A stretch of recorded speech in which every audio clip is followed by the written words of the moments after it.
Los caudillos militares y el abrazo de Maquinguayo. Los primeros años de nuestra historia republicana fueron muy turbulentos.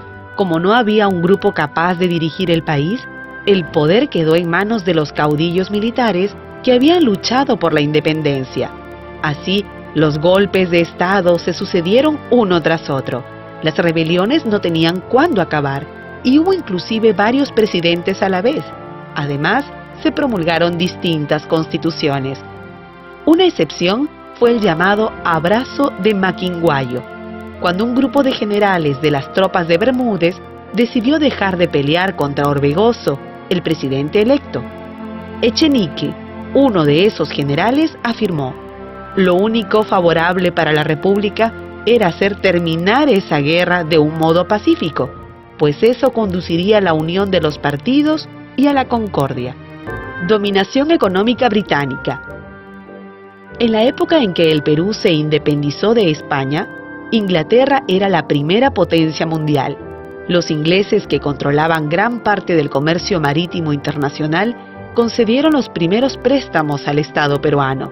A ellos les exportamos la mayoría de nuestras materias primas y nuestros mercados se inundaron de sus productos. La Confederación Peruano-Boliviana.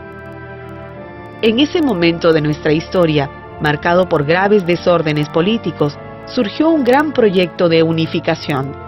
Antes de la llegada de los españoles y durante casi todo el virreinato, peruanos y bolivianos constituían un solo pueblo. Por eso, en 1836, Santa Cruz impulsó la creación de la Confederación Peruano-Boliviana, con la intención de unir otra vez a ambos países, y así fortalecerlos económica, política y militarmente. Este proyecto se hizo realidad con la firma de la Constitución de Tacna. Acosada por una dura oposición, la Confederación llegó a su fin apenas 3 años después de constituida. El norte peruano nunca estuvo convencido de la unión con Bolivia. El Cusco apoyaba a Gamarra, quien se oponía a Santa Cruz, pero la oposición más fuerte y organizada fue la liderada por Chile y algunos exiliados peruanos en ese país. Finalmente, en 1839, Santa Cruz fue derrotado en el terreno militar. El Perú entró en una etapa de anarquía mayor que sería superada apenas en 1845, con la elección de Castilla como presidente. El guano. El guano es un gran fertilizante natural. Durante el siglo XIX fue exportado a Europa, principalmente a Inglaterra, y gracias a él, el Estado recibió enormes cantidades de dinero, que utilizó para hacer grandes obras públicas, pagar las deudas interna y externa y fortalecer el Estado. Sin embargo, muchas veces este dinero fue mal utilizado y hubo una gran corrupción. Por ello, unos años después, el Perú debió enfrentar una de las mayores crisis económicas de su historia, Ramón Castilla y el fortalecimiento del Estado. Uno de los principales presidentes de esa época fue Ramón Castilla, pues se propuso seriamente estabilizar el país. Durante su gobierno se elaboró el primer presupuesto de la República, se inició el pago de la deuda externa, se construyó el ferrocarril Lima-Callao y se dio el primer reglamento de instrucción pública que apoyó la educación. Además, Castilla buscó fortalecer la defensa nacional comprando un barco y mejorando la instrucción militar. Revolución de Castilla y abolición de la esclavitud y del tributo indígena. Frente a esta situación de descontento popular por la corrupción en el pago de la deuda interna, Castilla se sublevó, derrotó a Echenique y volvió a la presidencia de la República.